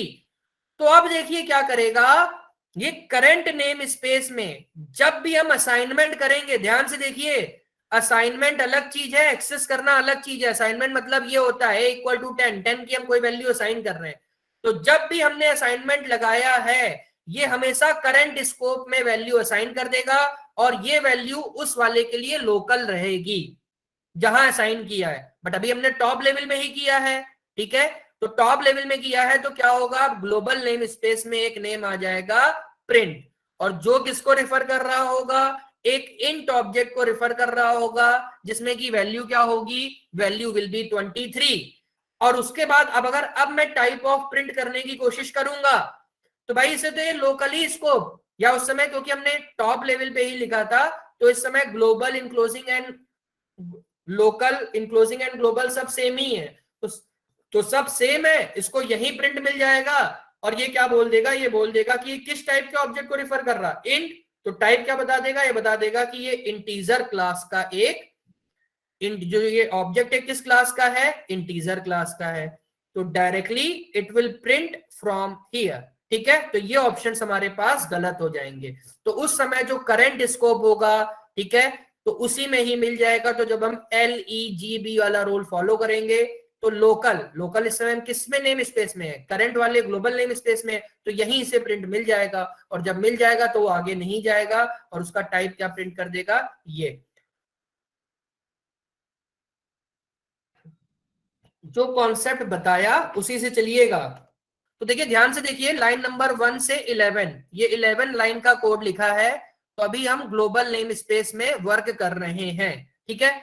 तो सबसे पहले क्या होगा, इस ग्लोबल नेम स्पेस में एक नेम आ गया होगा वेर, ठीक है, जो कि एक इंटीजर ऑब्जेक्ट को रिफर कर रहा है जिसमें की वैल्यू क्या है 20। और एक क्या आ गया है, एक नेम आ गया होगा आउटर, ठीक है, जो कि एक फंक्शन ऑब्जेक्ट को रिफर कर रहा है। ध्यान से देखिएगा, इसके बगैर कर दिया तो फिर समझने में दिक्कत होगी, ठीक है। अभी तक बस मुझे ये चीजें बतानी, ये बस पिक्चर में ये आता है, ठीक है, क्योंकि उसके बाद पूरी फंक्शन की डेफिनेशन है। तो फंक्शन की डेफिनेशन एग्जीक्यूट कब होगी, जब हम उसको कॉल करेंगे, ठीक है। तभी आउटर के अंदर क्या क्या लिखा है वो मैं नहीं बना रहा हूं, क्योंकि जब तक मैंने इसको कॉल नहीं किया तब तक वो सारी लाइनें एग्जिस्ट नहीं करेंगी, पिक्चर में नहीं आएंगी। तो ये किसी एक फंक्शन ऑब्जेक्ट को रिफर कर रहा और ये कोई इंट ऑब्जेक्ट को रिफर कर रहा, ये पिक्चर बनी है। अब ध्यान से देखिएगा, क्योंकि इसके बाद सब जो लाइन नंबर 3 से 10 तक लिखा है वो फंक्शन के अंदर लिखा है। तो अब हम लोग क्या कर रहे हैं, हम लोग सीधे लाइन नंबर 11 में आ गए। ध्यान से देखिएगा, लाइन नंबर 11 में आ गए तो मतलब हमने आउटर को कॉल किया है। तो अब आउटर को कॉल किया है तो आउटर नेम है आपके नेम स्पेस में, हाँ भाई आउटर नेम है मेरे नेम स्पेस में। तो अब हम आउटर जिसको रिफर कर रहा उसके अंदर जो भी कोड लिखा है उसको एग्जीक्यूट करेगा। तो ठीक है, हम इसके अंदर आ गए। पहली लाइन में हमने क्या देखा है, देखिए ध्यान से, पहली लाइन में हमने लिखा है वेर इज इक्वल टू 40, ठीक है। तो मैंने अभी बताया था जब भी हम असाइनमेंट करेंगे तो असाइनमेंट मतलब क्या होगा, उसी नेम स्पेस में वो वेरिएबल बना देगा। तो अभी हम किसके नेम स्पेस की बात कर रहे हैं, आउटर वाले की। तो आउटर के अंदर देखिए क्या करेगा, एक इसने VAR बना दिया है और इसके अंदर वैल्यू क्या रख दी 40। ध्यान से देखिएगा, अगर कहीं दिक्कत होगी तो पूछ लीजिएगा। असाइनमेंट मतलब मुझे कहीं देखना देखना नहीं ऊपर जाके, वो करंट नेम स्केप में वो वेरिएबल को बना देगा, या वेरिएबल इन द सेंस वो रेफरेंस बना के ऑब्जेक्ट को रेफर कर देगा, ठीक है। अब देखिए इसके बाद लाइन नंबर 4 से लाइन नंबर तो 9 चलिए पे क्या आ क्वेश्चन गई, सॉल्व एक करने की फंक्शन की कोशिश करिए। डेफिनेशन है। तो भाई अभी हमारे इसके नेम स्पेस में एक नेम आ गया होगा इनर, ये भी किसी एक फंक्शन ऑब्जेक्ट को रिफर कर रहा होगा, बट ये करेगा क्या ये हम तब देखेंगे। What will be the action of this function object, ये तब पिक्चर में आएगा जब हम इसको कॉल करेंगे। ठीक है, तो देखिए इसके अंदर तो पूरी इस इनर वाले की बॉडी है, और हम कहा आ गए, लाइन नंबर 10 में आ गए। तो लाइन नंबर 10 में आके हमने इनर वाले को कॉल किया, तो पहले देखेंगे करंट नेम स्पेस हम किस में है। हम अभी आउटर के नेम स्पेस के अंदर है, मतलब इस वाले डब्बे में है, पिंक वाले। तो क्या मुझे इनर नेम मिला, हाँ भाई इनर मिल गया, तो इनर को हमने कॉल करके हम इनर वाले फंक्शन के अंदर आ गए। अब इनर वाले फंक्शन के अंदर आ गए, अब इनर वाला कोड चलेगा। तो इनर वाले कोड के अंदर देखिए हमने क्या किया, वेर इज इक्वल टू 60 रखा है। तो अब भाई ये क्या करेगा, यहां भी एक वेर बना देगा। ठीक है, एक वेर बना देगा और इसके अंदर वैल्यू ये क्या रख देगा, 60। और क्या इसके अंदर कोई फंक्शन भी है, हाँ भाई इसके अंदर एक डीप नाम का वेरिएबल भी है, लाइक फंक्शन का नेम है। तो ये मैंने मान लिया, इसका कोड मैंने इधर बता दिया कि ये एक फंक्शन ऑब्जेक्ट होगा। ठीक है, जो जब हम इसको कॉल करेंगे तब पिक्चर में आएगा। तो देखिए लाइन नंबर 6 से 8 तक इस फंक्शन की बॉडी है, और लाइन नंबर 9 पे हमने इसे कॉल किया है। तो जब आप कॉल कर लिया है तो इसके अंदर वाला जो भी कोड लिखा है वो एग्जिस्टेंस में आ जाएगा। जब एग्जिस्टेंस में आएगा तो डीप, जो भी डीप जिसको रेफर कर रहा, तो वहां क्या होगा, ये एक क्रिएट कर देगा वेरिएबल var। ठीक है, और जो कि किसको रेफर कर रहा है, हमने यहाँ वैल्यू क्या दे दी, 80। अब इसके अंदर डीप के अंदर ये वाली लाइन चल गई, और पहला प्रिंट स्टेटमेंट मुझे यहां जाके मिला है डीप वाले के अंदर। तो समझ लीजिए इसमें अगली लाइन लिखी है प्रिंट, मैं यहां लिख भी दे रहा हूं, सपोज इसके अंदर एक लाइन लिखी है प्रिंट वेर। ठीक है, तो प्रिंट अगर हमने वेर लिखा है तो सबसे पहले तो यही देखेगा भाई ये जो करंट स्कोप है, ये जो ब्लू वाला मैंने भी बनाया है, क्या इसमें वेरिएबल है, हाँ भाई वेरिएबल है। तो पहला आंसर तो मेरा भाई श्योर है कि ये 80 को ही प्रिंट करेगा, क्योंकि प्रिंट हमने कहा लिखा है भाई, इसी की बॉडी के अंदर लिखा है। तो अब इस लोकल स्कोप में वेरिएबल है भी यार, हाँ है, तो इसका आंसर क्या आ जाएगा, 40। तो जो पहला पार्ट है इसका कि what will be the output of the given code, तो वो हमारा आंसर क्या आ जाएगा, 80। तो अब ये एक पार्ट तो हो गया। अब चलिए दूसरे इसमें जो अंदर लिखा है उस पर आ जाते हैं। भाई अब ये क्या बोल रहा है, तो मैं इधर से सब इरेज कर दे रहा हूं जो मैंने समझाया कि कॉलिंग वॉलिंग पे जाएगा। अब देखिए ये इसने प्रिंट कर दिया। अब ध्यान से देखिए ये बोल रहा है कि अब मैंने लाइन नंबर 7 को कमेंट कर दिया। अब ध्यान से देखिए हम लोग एक एक करके कमेंट करेंगे। ठीक है, तो एक बार तो मेरा आउटपुट आ गया है 80, तो 80 मैंने सपोज अलग लिख दिया है। अब लाइन नंबर 7 क्या है, तो लाइन नंबर 7 ये वाली है कि वेर इज इक्वल टू 80। इसको हमने कमेंट कर दिया, मतलब आप समझिए अब ये आपके कोड में नहीं है, तो ये कोड में नहीं है, तो मैं मतलब भाई देखिएगा बार बार बनाना पड़ेगा, तो उसको ध्यान समझिएगा कि मैंने ये लाइन यहां से हटा दी। ये जो वेरिएबल बन रहा था इसके डब्बे में डीप वाले में, अब ये नहीं है, अब ये नहीं है, बट हम प्रिंट तो डीप के अंदर तब भी करा रहे हैं। देखिए प्रिंट वाला स्टेटमेंट मैंने नहीं हटाया, तो अब क्या लगेगा, अब लगेगा LEGB रूल, और जिनको इनक्लोजिंग में प्रॉब्लम थी वो भी अब समझ लेंगे। तो ये क्या देखेगा कि भाई जो var नाम की वैल्यू है, जो नेम है, क्या ये ब्लू वाले डब्बे में है, नहीं भाई ब्लू वाले डब्बे मतलब लोकल डब्बे में तो नहीं है। तो अब ये लोकल डब्बा, ये नेम आया कहां से था, ये यहाँ ग्रीन वाले से आया था। तो देखिएगा क्या भाई ग्रीन वाले में है, हाँ भाई ग्रीन वाले में तो है var नेम, और उसमें वैल्यू क्या है, वैल्यू 60 है। तो इसलिए जब हम प्रिंट वेर करेंगे तो अगली बार ये क्या प्रिंट कर देगा, ये प्रिंट कर देगा 60। क्यों, क्योंकि उस समय उसे इनक्लोजिंग स्कोप में मिल गया, उस समय उसे इनक्लोजिंग स्कोप में मिल गया, लोकल नहीं मिला। लोकल मतलब ब्लू वाला डब्बा, इनक्लोजिंग इसका कौन सा था नेम स्पेस, ई वाला, भाई जहां से ये कॉल होके आया था। ये कहां से आया था, ग्रीन वाले से, तो ग्रीन वाले में भी var है, हाँ भाई है, तो इसने 60 को प्रिंट कर दिया होगा। अब देखिए बोला है लाइन 5 भी इसके बाद आपने कमेंट कर दी, लाइन 5 कमेंट कर दी, मतलब ये वाला भी जो वेर इज इक्वल टू 60 था ये हटा दिया। अब हटा दिया तो देखिए जब आप प्रिंट करने की कोशिश करेंगे तो ये ब्लू वाले डब्बे में देखेगा है, नहीं है, तो भाई अभी भी इसे लोकली नहीं मिला। ये किसके अंदर था, ग्रीन वाले डब्बे के अंदर था, तो ग्रीन वाले डब्बे के अंदर भी नहीं था। अब इस वाले इनक्लोजिंग स्कोप में नहीं मिला, तो क्या इसका इनक्लोजिंग स्कोप कोई और था, हाँ भाई इसके ऊपर वाला इसका इनक्लोजिंग स्कोप है, तो क्या यहां मिल गया, हाँ भाई यहां मिल गया, यहां क्या है 40। तो ये जो 40 भी प्रिंट कर रहा है because of the enclosing scope, और वो 2 लेवल ऊपर जाके कर रहा है, तो भाई ये भी मिल गया। और उसके बाद बोला अगर लाइन 3 को भी कमेंट कर दें, तो लाइन 3 को भी कमेंट कर देंगे तो वेरिएबल यहां भी नहीं मिलेगा, तो यहां भी नहीं मिलेगा, तो अब ये क्या करेगा, ग्रीन से ब्लू में सर्च करेगा, ना ग्रीन में मिला, ना ब्लू में मिला, ना पिंक में मिला, तो किसी इनक्लोजिंग स्कोप, लोकल और इनक्लोजिंग स्कोप में नहीं मिला, तो ये कहां आ जाएगा, ग्लोबल। और ग्लोबल में आके देखेगा क्या VAR नेम है, तो ये क्या प्रिंट कर देगा, 20। तो ये 20 किसकी वजह से प्रिंट कर रहा है, बिकॉज ऑफ दी ग्लोबल। ठीक है, तो ये इस तरीके से हमें इसे सॉल्व करना है।